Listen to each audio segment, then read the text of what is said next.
everyone. Thank you all for being here. We will have from Arizona softball head coach Caitlin Lowe, Reagan Shockey, and Devin Netz.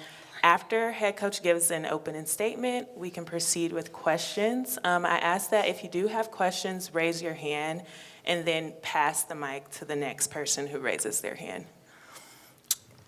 So without further ado, we'll start with an opening statement from Coach. Thank you all. Yeah, just welcome to Tucson. Just excited to get started in this regional. It's very exciting for the team to host this weekend in Tucson, and I know our fans are going to be out in full force, so just ready to go and welcome some really good competition here. I think it's a really excellent regional, and it's going to be tough competition top to bottom, so we're ready to get going.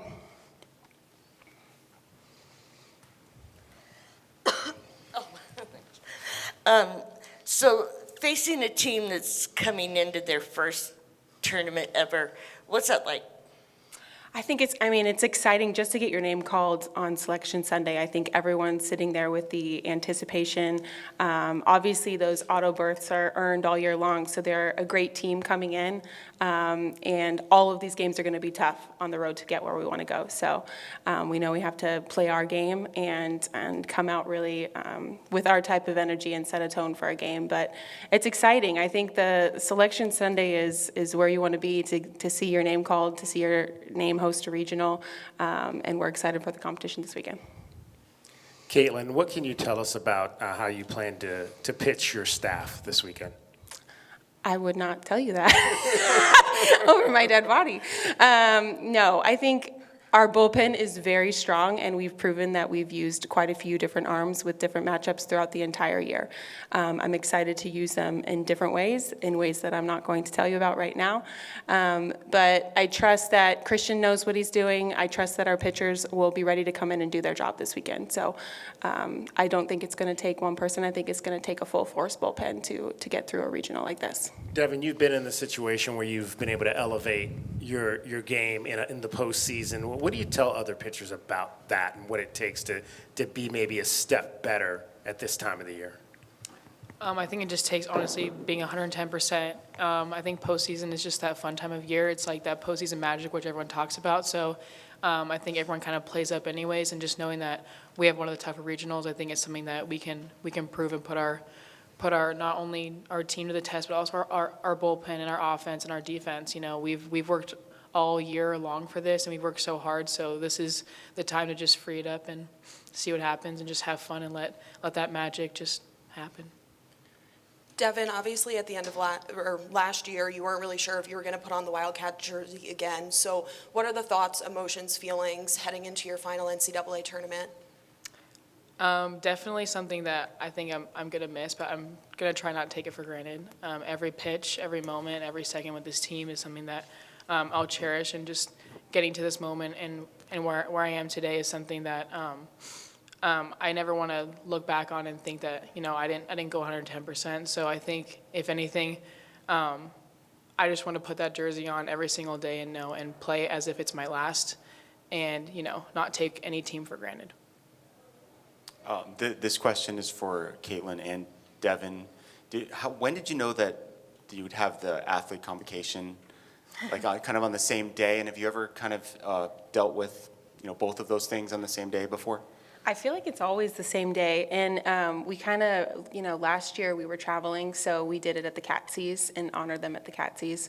And then we're kind of at the mercy of the NCAA practice times, so it got a little tricky today, but they were gracious enough to let softball walk first. So I joke with them that they were going to have their practice uniform on under their robes, but they didn't. They had plenty of time to get dressed. But just congrats to them. I mean, it was a phenomenal ceremony, and we got to celebrate them as students and not just athletes this morning.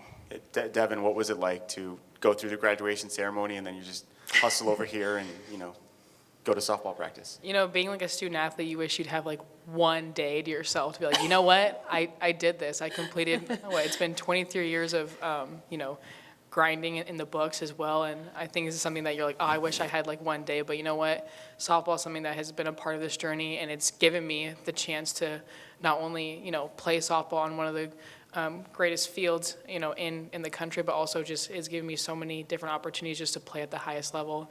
And so, quite honestly, if it wasn't for softball, I probably wouldn't be here pursuing my academic dream. So, if anything, I gotta tip my cap to both sides and thank both people, all my professors, and my coaches as well. But honestly, it was cool, being able to smile, look like a girl, feel like a girl for a little bit, and then put my curls up and put my cleats on and have a day for an hour and a half. So yeah. Devin, so 2021, you were a freshman last time Arizona hosts a regional. Now they've come back, your last season here, they're hosting a regional. Full circle moment, I guess. But what does it mean to you? I was actually talking about when our name was called on Sunday. I turned to Kate and I was like, this is literally the same exact thing that happened my freshman year. We're facing, Ole Miss in this regional, and then from there we went on to Arkansas. So I don't know. It's kind of like I'm kind of finishing how I also came in as well. So I think it'll be pretty cool. But you know what? Like I said, definitely not taking any team for granted in this, because we do have one of the tougher regionals. So it's gonna be really important just to take one pitch at a time, one inning at a time, and one game at a time, and just cherish each moment. And this is for Reagan. This is your first time to be hosting. What's it mean for you and those of you who are having this experience for the first time? I just think it's an amazing opportunity. One, for our team, obviously, we get to stay home a little more in our comfort zone, but also for our fans. We talked about it earlier in our press conference, how much we value Tucson as a city, community, and just our fans in general. We finally get to show up for them here and give them one of these big games, and I know they'll show up for us 110%. But also for our families, a lot of us are from the West Coast, and they get to travel to this.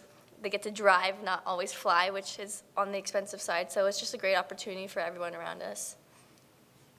In another life, I cover baseball, and the guys always talk about how the dirt at High Corbett, the infield is harder and more difficult than a lot of other places, and when teams come in here, they're not used to it. Do you feel like that gives you guys an advantage at all here? Sorry. Oh, absolutely. I think we play a very fast-paced game of softball that maybe not a lot of people are used to, because their dirt's always watered down. It's kind of sucking in all the ground balls, giving them all cute little soft, slow hops. But here it's all quick and got to be quick. Got to be ready for those little extra little bounces. Thank goodness I'm in the outfield where our grass is perfect. But even for the slapping game, it opens that up for our speed. And I just think it's a little hometown advantage, but also I know the teams coming in have speed as well and are kind of used to that environment as well. Two questions for Devin. First, kind of a follow on the graduation topic. Are you going to try to attempt to make the stadium graduation after the game tomorrow? I wasn't planning on it, but I think one graduation's enough for me. But I also have my College of Medicine graduation tomorrow, but I'm okay with my athletic one. So, and just obviously you Big 12 pitcher, player of the year, as well as defensive team as well. How have you been able to develop yourself into such a good defensive pitcher? I think after I got this honor, I think especially the Big 12 Player of the Year, I remember vividly coming off of my sophomore season after the World Series, and I walked into Kate's office in my exit meeting. I was like, listen, I realized that my pitching's more important than my hitting. And she's like, no, you're going to hit next year. And so that's something that I think that was a turning point for me, is that not only did I not really have as much confidence in myself to be a two-way player, but my head coach did as well. And I think it's really important choosing a school and choosing coaches that let you be the exact person that you want to be, the exact player you want to be. And so I really have to tip my cap to my coaching staff for not only embracing me as a pitcher, but someone who can actually hit and play the field as well, because that's something that my parents and I and my dad and I have worked on ever since I was the age of 8, 9, 10 years old. So yeah, if anything, it's that. Caitlin, how do you think the non-conference prepared you guys in terms of playing Texas, Arkansas, and UCLA and all those top teams? How did it prepare you for the Big 12 conference and also going into the postseason? I think it was huge. I got to shout Coach Lapp out for doing the bulk of our scheduling, and we wanted to play as many tough opponents as we possibly could. I think, being in quite a few tight games, Texas was a tight game. UCLA, we went back and forth the whole time, and being able to kind of maintain those rivalries, but also just be in a World Series type of environment day in and day out. Felt really good. The Big 12 as well. I think some of the best pitching exists in the Big 12. We faced a lot of good arms this year. And I just think there's no replacement for that kind of preparation once you go into these types of moments, because there's truly nothing we haven't seen yet to just make them feel prepared for the moments that are going to happen this weekend and for the rest of the season. With our last few minutes, we're going to go to Zoom. We have Eric Lopez from D1 Softball. Eric, you can go ahead. Okay, it looks like the audio is not working, Eric. I'm so sorry. I'll just have to ask your question. So, from Eric Lopez for Coach and Devin, reaction to Devin being top 10 Player of the Year finalist with everything she's gone through. Well, I'm really excited for it, and I think a lot of people talk about her injury last year and what she overcame, which was a lot. But truly, I go back all the way to freshman year, and, you know, Devin threw 20 innings for us on the mound. I think she had 5 at-bats. Her second sophomore year, I think 4 at-bats.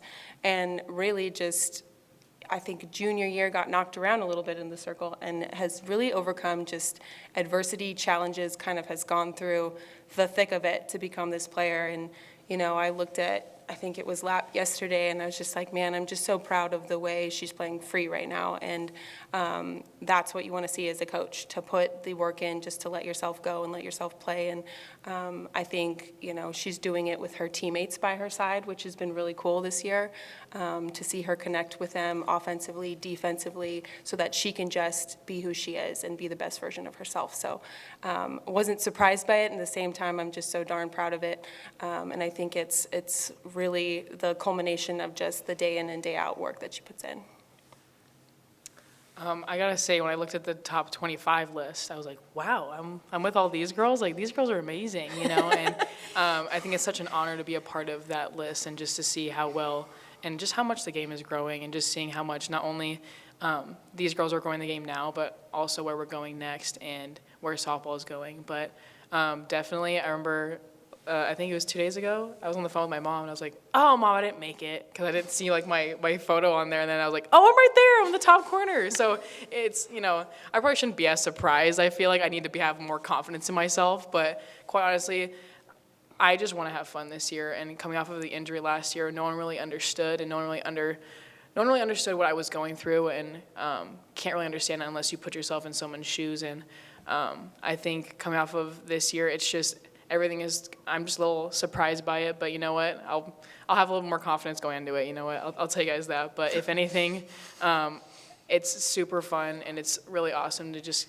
get all these honors, and I really don't think about it as much. I just try to keep my head steady and just kind of stay balanced on all sides of the ball, and just be the kind of player that my team needs this year and what they need out of me coming into postseason. All right, thank you all so much for your time, and that will conclude our press conference. Thank you.